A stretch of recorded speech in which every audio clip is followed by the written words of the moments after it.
नाज़रीन किराम, तालिबान की हुकूमत के अमीर मुल्ला हैबतुल्लाह अखुंज़ादा और अब्दुल हकीम, इन दोनों को गिरफ्तार करने का हुक्म जारी कर दिया गया है। इसके अलावा और भी रहनुमा हैं, उनको भी गिरफ्तार करने का हुक्म जारी कर दिया गया है और ये हुक्मनामा अंतर्राष्ट्रीय न्यायालय की तरफ से दिया गया है।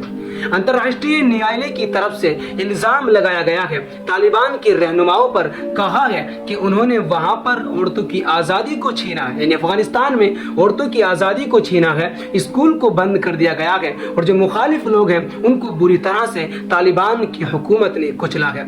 ये अंतर्राष्ट्रीय न्यायालय की तरफ से वारंट नोटिस जारी किया गया है, यानी जिसे दुनिया की इंसाफ करने वाली अदालत कहा जाता है, उस आलमी अदालत की तरफ से तालिबान के रहनुमाओं को गिरफ्तार करने का हुक्म जारी कर दिया गया है। लेकिन तालिबान की तरफ से बड़ा ही खतरनाक जवाब दिया गया है अंतर्राष्ट्रीय न्यायालय को, ऐसा कि जैसे कि किसी ने तमाचा जड़ दिया हो। तालिबान के तर्जुमान ज़बीहुल्लाह मुजाहिद हैं, उन्होंने बड़े सख्त अंदाज में कहा है कि हम आलमी अदालत को नहीं मानते, हम अंतर्राष्ट्रीय न्यायालय को नहीं मानते और ना ही उसे हम जानते हैं, और अंतर्राष्ट्रीय न्यायालय का ये फैसला नाइंसाफी पर मबनी है। अफगानिस्तान पर बहुत सारी पाबंदियां लगी हुई हैं। अंतर्राष्ट्रीय न्यायालय ने कभी अफगानिस्तान की पाबंदियों के बारे में नहीं सोचा है। अफगानिस्तान के अरबों डॉलर अमेरिका ने हड़प रखे हैं। क्या कभी अंतर्राष्ट्रीय न्यायालय ने अमेरिका के अंदर किसी को गिरफ्तार करने का हुक्म जारी किया गया, नोटिस जारी किया गया? आलमी अदालत इंसाफ दोहरा सुलूक का शिकार है। आलमी अदालत इंसाफ हर किसी के साथ एक जैसा रवैया नहीं रखता है। नाज़रीन किराम, ये तालिबान ने कहा है अंतर्राष्ट्रीय न्यायालय को, तालिबान की गिरफ्तारी पर जो फैसला दिया गया है हम उस फैसले को नहीं मानते, ये भी तालिबान के तर्जुमान ने कहा है।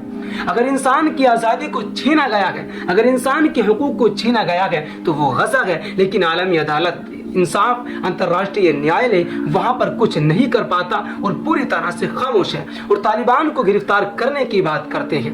यहाँ तक कि अमेरिका तक आलमी अदालत इंसाफ को नहीं मानता। दूसरी बात, अमेरिका के डोनाल्ड ट्रंप तालिबान की हुकूमत से बहुत ज्यादा परेशान है। उन्होंने कहा है कि अमेरिका को अफगानिस्तान से नहीं निकलना चाहिए था। यह अफगानिस्तान की सबसे बड़ी बेवकूफ़ी थी कि अफगानिस्तान वहां से निकला और हमारा नंबर 1 दुश्मन चाइना तालिबान से ताल्लुक रखता है और तालिबान के जरिए जो बगराम एयरबेस था, जो फौजी अड्डा था, उसे भी इस्तेमाल कर रहा है और हमारे हथियारों को भी इस्तेमाल कर रहा है। दूसरी तरफ रूस पूरी दुनिया के अंदर पहला ऐसा मुल्क बना है जिसने तालिबान को ऑफिशियली तस्लीम कर लिया है, कबूल कर लिया है। अफगानिस्तान और अफगानिस्तान की हुकूमत को आज़ाद मुल्क के तौर पर, आज़ाद हुकूमत के तौर पर कबूल कर लिया है। नाज़रीन किराम, इससे बहुत बड़ा झटका अमेरिका को लगा है।